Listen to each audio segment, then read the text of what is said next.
ওয়ালাইকুম আসসালাম রহমতুল্লাহ। জি, জাকাতের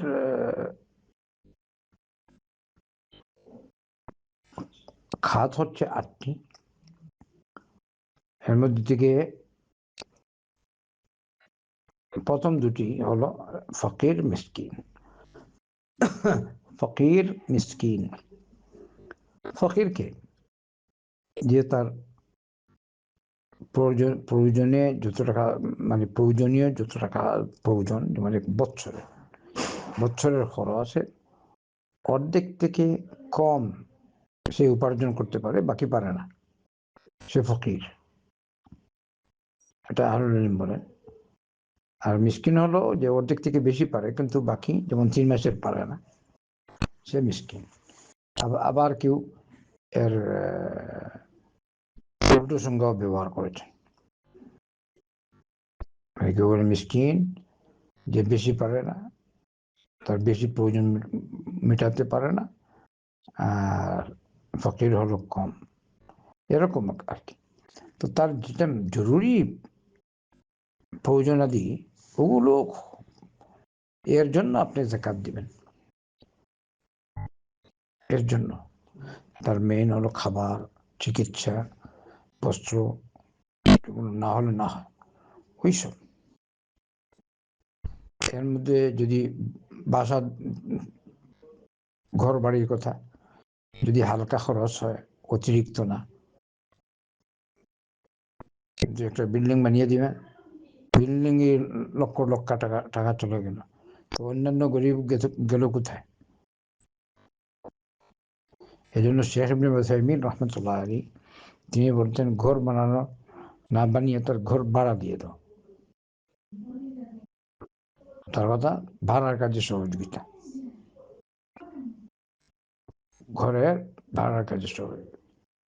আর যদি এরকম হয় যে বেশ খরচ না হয়, স্বাভাবিক একটু সহযোগিতা করে দিল, এতে অসুবিধা নেই। ভারী টাকা খরচ করে দিলেন, তারপরে নিজের প্রতিবেশী, নিজের আত্মীয় স্বজন কত গরিব রয়ে গেছে, ওরা আর পেল না, তো এই অবস্থায় এটা কিরকম? তাই উভয়ের সমন্বয় আপনাকে চলতে হবে।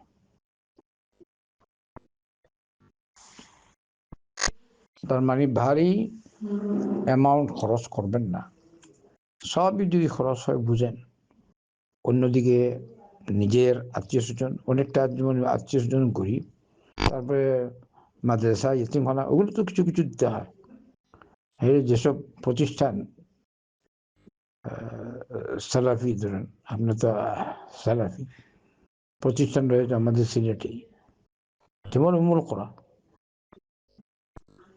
কোরা মাদ্রাসা,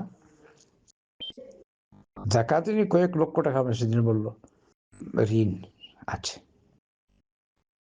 জাকাতের গরিব ফান্ডে কত টাকা ঋণ, সুবহানাল্লাহ। তো এগুলো তুই এইসব তো জাকাত থেকেই উসুল করতে হবে। তো আপনি সব মিলিয়ে আপনি চলবেন, সব কিছু সমন্বয়। ভারী অ্যামাউন্ট দিয়ে দিলেন ওদেরকে, বাকি অন্যদেরকে আর দিতে পারলেন না, এটা তো হলো না।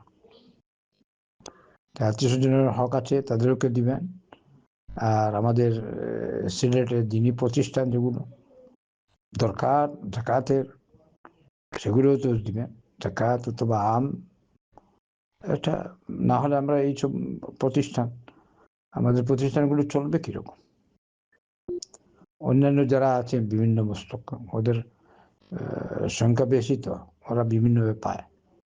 আর আমাদের যদিও আপনি দেখবেন অনলাইনে কিছু কিছু হয়, কিন্তু সেরকম না। ওই তসনিম আমাকে সেদিন বললো কয়েক লক্ষ টাকা ঋণ, প্রতি মাসেই কত টাকা যায় জাকাত ফান্ডে, আরো কত। উদ্যোগ নেওয়া উচিত সকলকেই। এই মাদ্রাসা ভবিষ্যতে হয়তো একটা আমাদের জন্য একটা কেন্দ্র হবে, আর এটাও একটা খাত। এতিম মিসকিন, বিশেষ করে তুল্লাবুল ইলম, যারা দিন শিখে, দিন শিক্ষার্থী, এটা একটা খাত হচ্ছে জাকাতের। আর বিশেষ করে সহিহ আকীদা এর মাদ্রাসা যেগুলো আমাদের সিলেট বেশি যারা আছে সালাফি, এরা যদি সবাই সহযোগিতা করে, এইসব ঋণ টিন থাকবে না ইনশাআল্লাহ। তো সেদিকেও লক্ষ্য রাখবেন, বিশেষ করে উলমুল কোরআন। আর মসজিদ আল কাইয়ুমে যে মাদ্রাসা, এটা তো ছোট মাদ্রাসা, ব্যয় সেরকম না, তো মোটামুটি চলছে আলহামদুলিল্লাহ। উমুল কোরআন ব্যয়টা বেশি, মাদ্রাসাও তো বড়। তা আপনার প্রশ্নের উত্তরে দিই, সব মিলে আপনি চলবেন। শুধু একজন দুইজনকে মারিয়ে দিলেন বিল্ডিং একটা, আর অন্যরা বঞ্চিত থাকবে, এটা হয় না। সব কিছু সমন্বয় চলতে হয়, কিন্তু নির্দিষ্ট নাই। নির্দিষ্ট হচ্ছে এটা নির্দিষ্ট হলো এটা যে গরিব মিসকিনের প্রয়োজন যেটা বছরে, তাদের ওইটা পূরণ করা, যেটা সে পারে না ওইটা, ওই প্রয়োজন তার পূরণ করে দেয় আপনার সাধ্য অনুযায়ী, সবাই মিলেই সহযোগিতা। ইয়তীম, মিসকিন, আত্মীয় স্বজন, এদের হক আরো বেশি। নিজের মিসকিন আপনি জানেন, আপনার যেমন একটা কথা বললাম, যদি আপনার গোষ্ঠীতেও কেউ থাকে, হয়তো কেউ আছে আপনার দেখবেন আপনার একদম নিকটতম যারা নাই, কিন্তু বংশ দেখলে আপনি পাবেন, এদিক সেদিক পাওয়া যায়।